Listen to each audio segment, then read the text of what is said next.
There's a pretty one, Ulysses.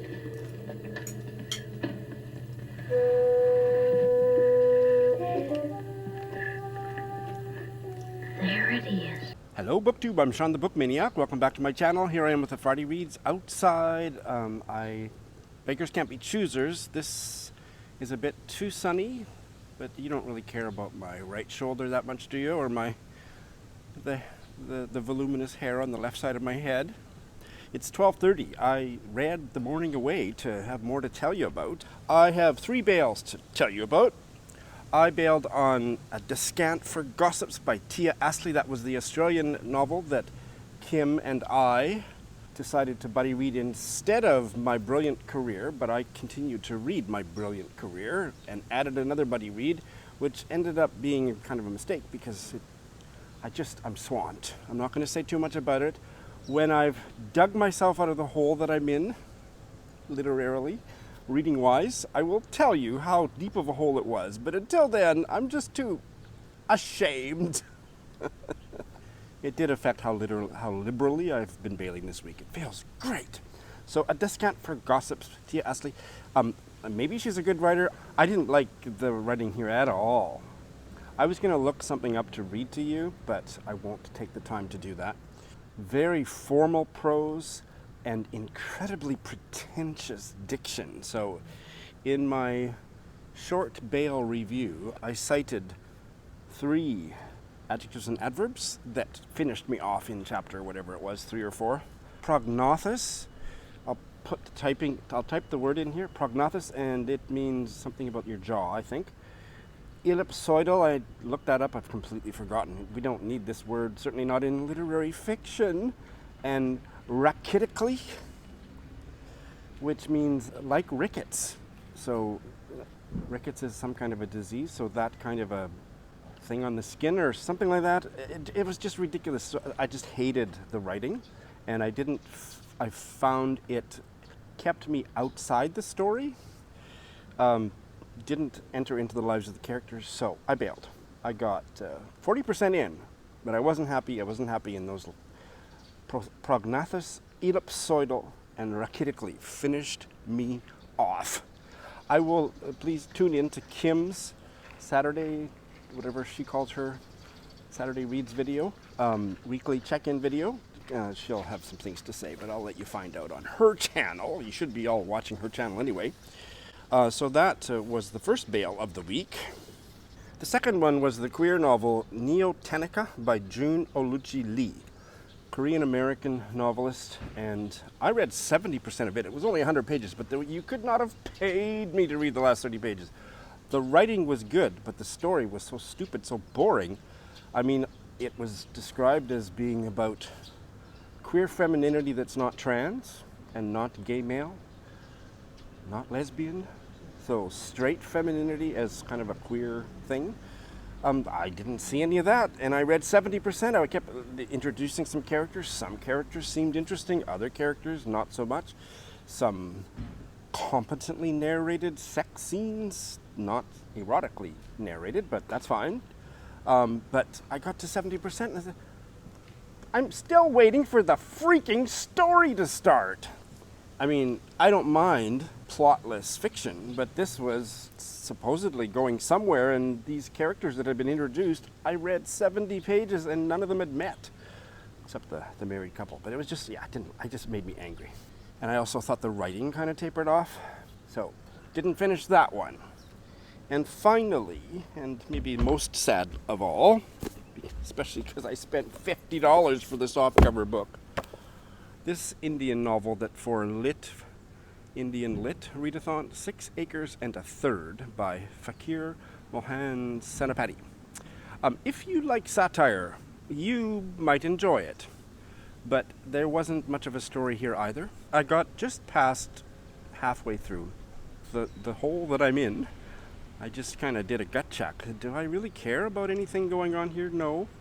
The satire was mildly amusing. I often have an emotional reaction against satire. I didn't have that. I thought it was mildly amusing, but again, it wasn't a character-driven novel at all. It didn't really feel like a novel, but it was like a satire. You know how satire can kind of be, the people don't matter, and I just lost interest. So I'm sending this to a good home. I did my best with it. Should mention the many, many translators. Translated from Oriya by Rabi, Shankar, Mishra, Satya P. Mohanty, Jatindra K. Nayak, and Paul St-Pierre. So those were my bails, and I don't regret them one damn bit. I have finished 5 books. So yeah, I've been busy, doing a lot of reading. And the first one I finished was the Prince Philip biography, The Duke, 100 Chapters in the Life of Prince Philip by Ian Lloyd. I loved it. It was a 5-star read. I seem to be in the mode of, like when Beverly Cleary died, I immediately, the same day, I started reading one of her middle grade novels. And the same with Prince Philip. I started reading this the day he died. I never knew that, but 2021 seems to be about commemorating the passing of people. I'm not going to talk about it here. If you are interested in Prince Philip, you will enjoy this book very much. It's very entertaining. It's just gossipy enough without being stupidly gossipy, and maybe appreciate different facets of his life that if you're not dyed-in-the-wool anti-monarchist, you might enjoy as well. He was a character, he was an old poop, and he was an excellent consort for a queen. I am going to do a full review. It's not going to be so much a review as kind of talking about what I got out of it, what I want to explore further, because that lack of knowledge meant that there was certain things in here that I just didn't get. But I did really enjoy this. This was a 4-star read. This wrote of mine by Seosamh Grianna, translated from the Irish by Mihailo. I think I've got that right. Mihailo. It's autofiction. I don't know if there's anything in here that didn't actually happen to the author. He is the named protagonist and certainly billed as autobiographical fiction. I wouldn't be surprised if it's completely memoir. Written in 1940, just newly translated. And he was a prickly, independent, curious man who couldn't live with anybody or in the same place for more than 3 months. So he just kept wandering all over Ireland and then, in fact, over the UK. And this is the story of that. So it's very peripatetic, it's very episodic, and he had a very curious mind and loved to talk to people. He also sometimes fought with people and liked to even swindle people on occasion. But he recounts a lot of the conversations he has with communists and IRA and people from all walks of life. That was quite interesting. Now, because there was no characters except for him that kind of continued through the book, it's not a Sean book per se. It's not a character-driven novel, but it gestured towards so many things, and the translator has done a great job with the footnotes that I got so much out of the footnotes and through my Google reading that I realize how much I don't know about Ireland, and this novel gave me a taste of it that I hopefully will take that and run with it. And that's what I'm going to make the video about. It's not really a review. I'm not really qualified to review it, but I will talk about some of those things in my review video. So if you're into all things Irish, Irish history, Irish culture, you would love this, and I very much enjoyed it. And I finished the buddy read of the Cécile Coulon novel, A Beast in Paradise, translated from the French by Tina Cover. This was a buddy read, the first buddy read between myself and Britta and Lindy. That was great.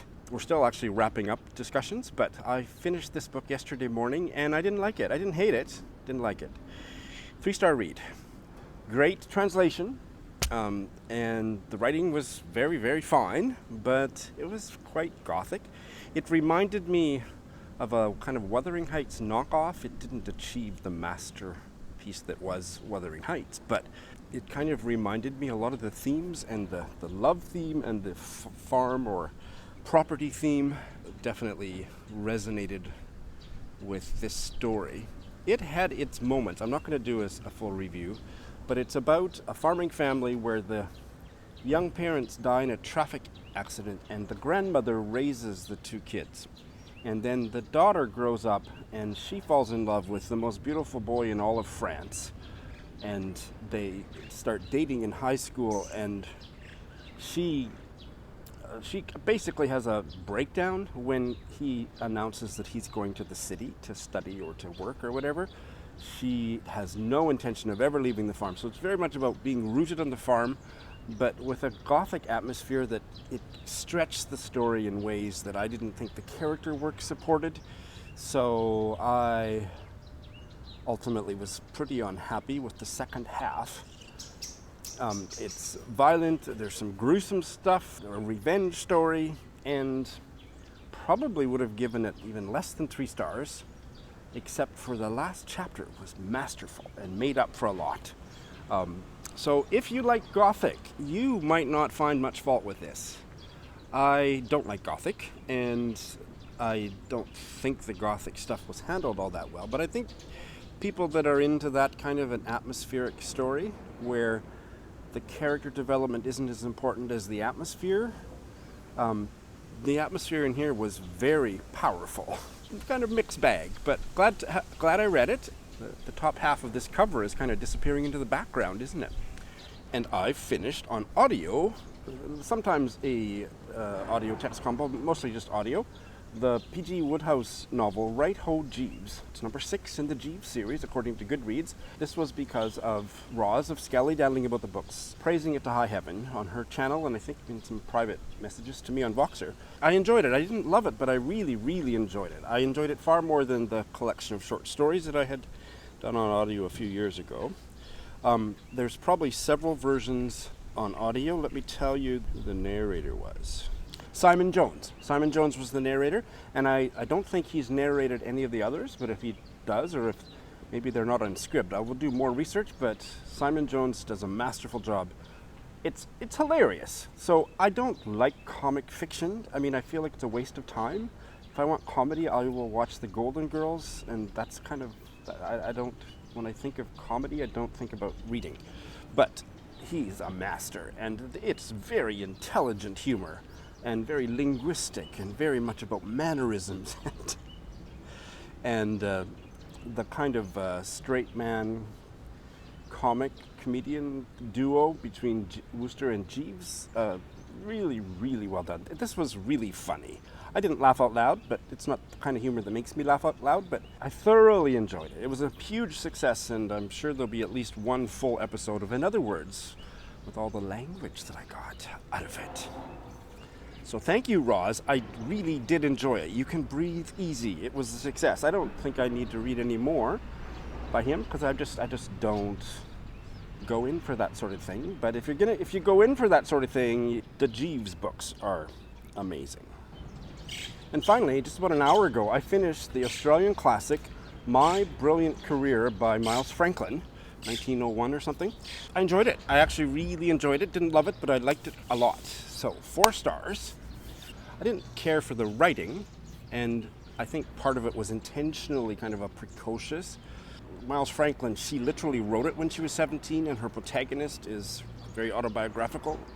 17-year-old Australian girl. So whether because she didn't know how to write any other way, or because that was the way a 17-year-old precocious Australian girl would write, the writing is very much in that vein. So it didn't endear me.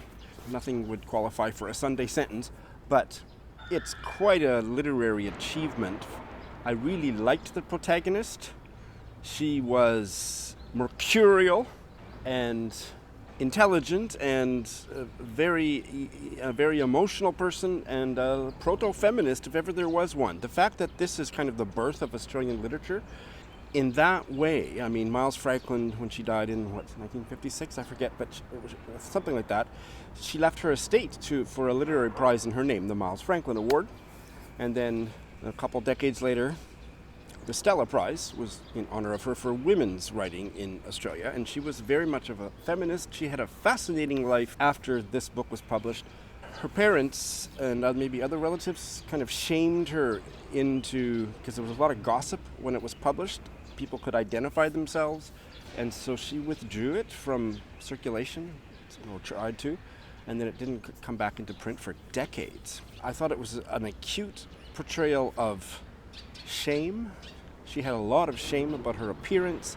A great portrait of women's reality in Australia at that time. She rebelled against a lot of the strictures of her day. The feminism of it I really enjoyed. And in fact, because of all that, the love story was really touching.